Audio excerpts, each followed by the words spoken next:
Hello সবাইকে, আজকে বানাবো বাসন্তী পোলাও। সেই জন্য প্রথমে আড়াই বাটি মতো বাসমতি চাল নিয়ে নিয়েছি।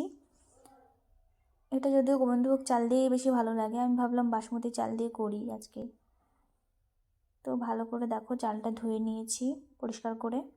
এবার জলটা ঝরতে দেবো, 1 ঘন্টা মতো থাকবে, তাহলে জলটা ভালোভাবে ঝরে যাবে। তারপরে বাকি প্রসেসটা দেখাচ্ছি।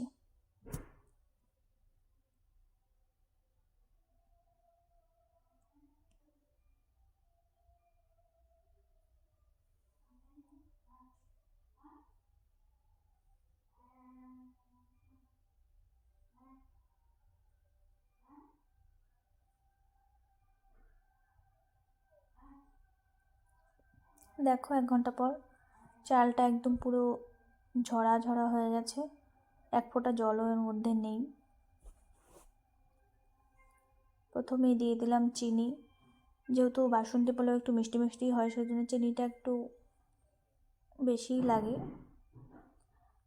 হলুদ, গরম মশলা, লবণ স্বাদ মতো,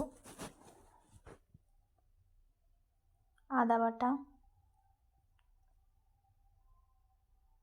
ঘি। এবারে এই সবগুলো দিয়ে ভালো করে মেখে নেব। ভালো করে মেখে এটাকে আবার রেখে দেবো 1 ঘন্টা মতো।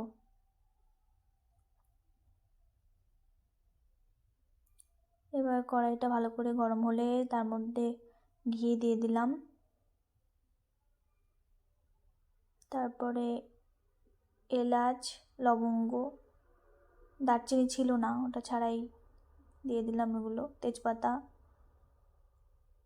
এবার আগে থেকে ভিজিয়ে রাখা কাজু কিশমিশ দিয়ে দিলাম।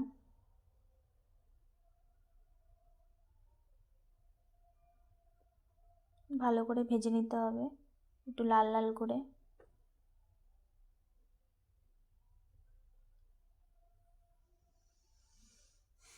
দেখো ভাজা হয়ে গেছে। এবার এর মধ্যে চালটা দিয়ে দেবো।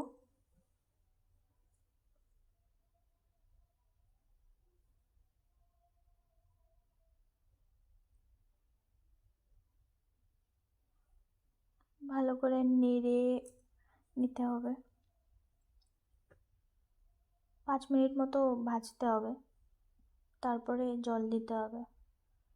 এবার এই জল অ্যাড করার সময় আমি ভুল করেছি, যেহেতু গোবিন্দভোগ চালটা হচ্ছে মানে কি বলে, ওটা তো সেদ্ধ করা না, আর এটা তো সেদ্ধ চাল, তো দুটো দুরকম জল লাগে। আমি গোবিন্দভোগ চালে যেমন জল লাগে সেই হিসাবে জলটা দিয়েছি, যেই জন্য জলটা মানে কমই হয়েছে, ওর ডবল জল লাগতো। দেখো বোঝাই যাচ্ছে জলটা কম হয়েছে, তখনই ভাবছিলাম, তাও কি মনে হয়েছে। যাই হোক, পরের বার ভালো করে করব।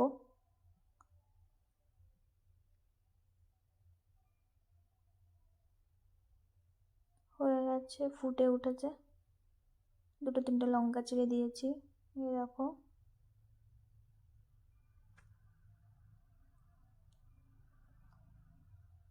তারপরে মা ঠিক করেছে, এই যে ফাইনাল।